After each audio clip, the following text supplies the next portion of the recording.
Hi guys, and this is us before watching the Rewind movie, and this is us after watching the movie. Syempre dahil this is their second blockbuster week ay talaga namang pinanood natin to, at syempre hindi naman din kasi mababaw ang aking luha, so let's try to watch this one. So pumunta nga kami dito sa SM Muntinlupa at grabe B, sobrang haba ng pila dito B!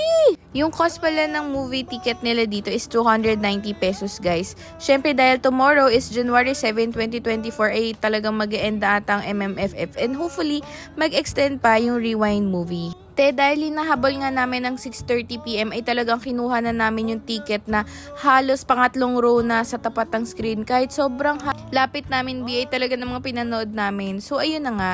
So itong movie na to, no, ang dami naming realization dito. Number one of course is ma-appreciate mo yung mga bawat oras kasi wala naman talagang rewind sa buhay. Number two, kailangan mahalin mo rin yung mga family, friends, and even your loved ones kasi napaka